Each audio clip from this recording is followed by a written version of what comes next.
Welcome to Assembly Bethesda On Air. I'm Hayne Fogarty, and I'm glad you're here with me today. We are going to sit with a truth that feels both heavy and hopeful at the same time: how God speaks through broken things. I want us to move slowly through this. No rush. No need to tidy anything up. Just an honest look at the way the voice of God finds its way through the places that have already been cracked open. You know, brokenness isn't a side note in the Christian story. It's woven all the way through it. From Genesis to Revelation, the story keeps returning to what has been shattered and what God does with it. We live in a world that loves the polished surface, smooth answers, clean timelines, stories that resolve neatly. Yet, the God we meet in Scripture keeps choosing the opposite. He keeps speaking through the unfinished, the incomplete, the places that still ache. Think about the powerful image of the clay pot. Paul writes that we have this treasure in jars of clay. The treasure is the light of the knowledge of the glory of God in the face of Jesus Christ. And the jar? It's ordinary, fragile, easily broken. The point, my friends, isn't that the jar should remain perfect. The point is that when the jar is cracked, the light has a way out. This is the first way God speaks through broken things. He uses the cracks as windows. The unbroken surface keeps the light hidden, but the fractured surface lets it spill. What often looks like damage becomes the very means of revelation. This isn't just a poetic idea, by the way. It is a lived reality for anyone who has walked through loss and still found themselves able to pray. The words that come out of a broken heart are different from the words that come out of a protected one. They are less careful, more honest, closer to the bone, and somehow they carry more of God in them. I have sat with people whose lives had been split open by illness, by betrayal, by the slow erosion of hope itself. And I've heard them speak of God in ways that the carefully curated Christian rarely does. Not because they had better theology, mind you, but because the defenses had already fallen. There was nowhere left to hide. In that profound openness, the voice of God became audible in a new register. Here's the thing: God does not wait for us to become unbroken before He speaks. He speaks in the middle of the breaking. He speaks through the very places we think disqualify us. The psalmist knew this, didn't he? The sacrifices of God are a broken spirit, a broken and contrite heart. O God, you will not despise. That's not a threat, my friends. It's an invitation. The broken heart is the one God can finally receive without the interference of pride. There's a particular kind of listening that only brokenness can truly teach. When life is going smoothly, we can still negotiate with God. We can still hold parts of ourselves back. We can still insist on our preferred timeline. But brokenness, my friends, removes the negotiating table. It leaves us with nothing but the need to listen. And in that listening, something profoundly shifts. The voice of God through broken things is rarely the voice of explanation. It is more often the voice of pure presence. It says, I am here. I have not left. This too is held. Those words don't fix the fracture. They inhabit it. And inhabiting that space is often what the soul needs most. Just look at the cross, the ultimate broken thing. The body of Jesus torn, the blood poured out, the cry of abandonment. From that place of total shattering come the words that still hold the world together. Father, forgive them. It is finished. Into your hands I commit my spirit. God spoke through the cross's brokenness. The broken body revealed the deepest truth. That pattern continues, even today. The church itself is a community of broken people who have been brought together not by their strength, but by their shared need. Every time we gather around the table, we remember a body that was broken for us. Every time we share the cup, we remember blood that was poured out. The center of our worship isn't a symbol of perfection. It's a symbol of fracture that has been made holy. God speaks through broken things because broken things have already made room. The perfect vessel, is often full of itself. The cracked vessel? It has space. Space for light. Space for love. Space for the quiet presence of God that doesn't need to shout to be heard.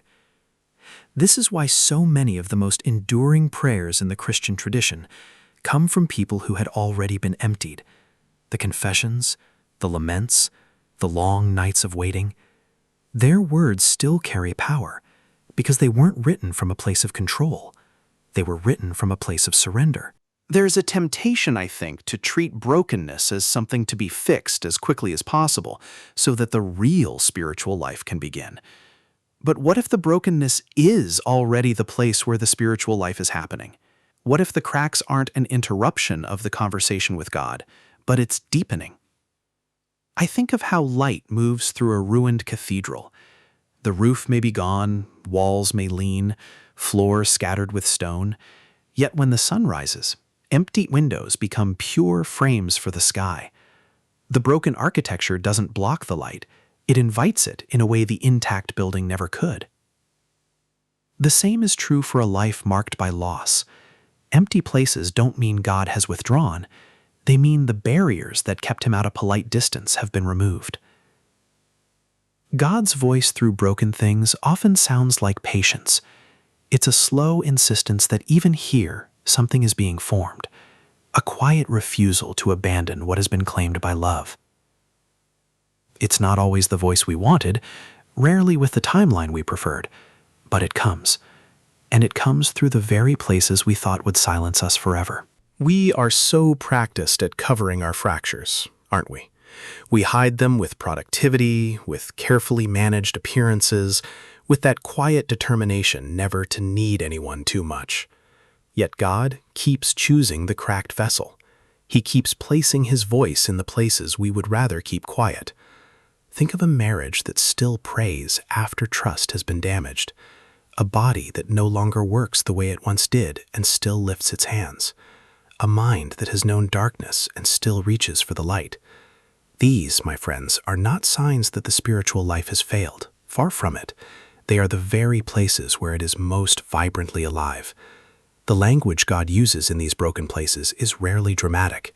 It's the soft sound of water finding its way through stone. It's the quiet certainty that the story is not over. It's the gentle pressure of presence that doesn't demand performance in return. There is a kind of courage that only brokenness can teach.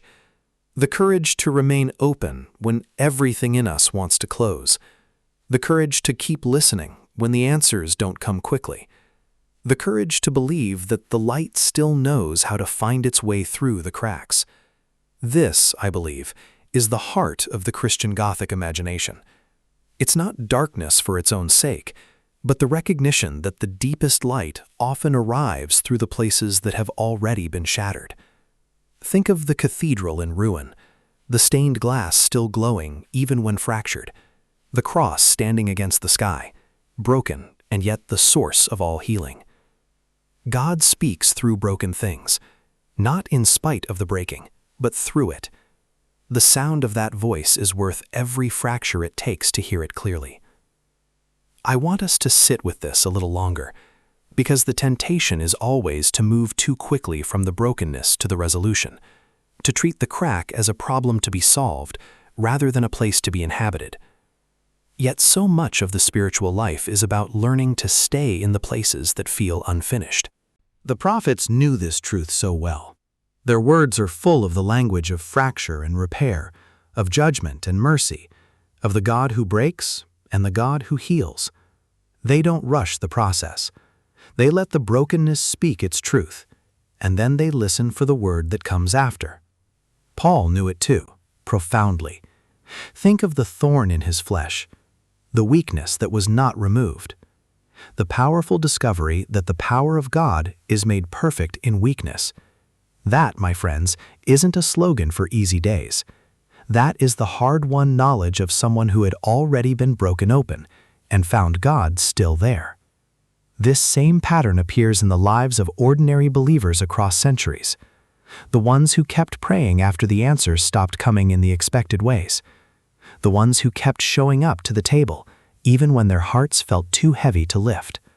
the ones who discovered that the voice of God had not left them in the darkness, but had simply changed its register. There is a particular tenderness in the way God speaks through broken things. It's the tenderness of someone who already knows the cost. The voice doesn't scold the brokenness, it doesn't demand it be hidden, it simply enters it and begins to speak from the inside.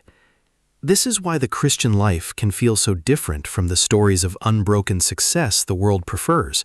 God speaks through broken things, through the quiet of hospital rooms, through the long nights of unanswered questions, through the ordinary moments when the carefully built life finally cracks. He is not absent in those places. He is speaking. The words may not be the ones we wanted. They may not come with explanations, but they come. And they come through the very places we thought would silence us forever. There is a holiness in the unfinished, a tenderness in the incomplete, a quiet glory in the things that have been broken open and still somehow hold the treasure. The Christian story keeps returning to this truth because it is the truth that holds us when everything else falls away. The jar of clay, the ruined cathedral, the cross, the broken spirit that God does not despise. These are not secondary images. They are the central ones. They tell us that God is not waiting for us to become whole before He draws near. He draws near in the middle of the breaking and begins to speak.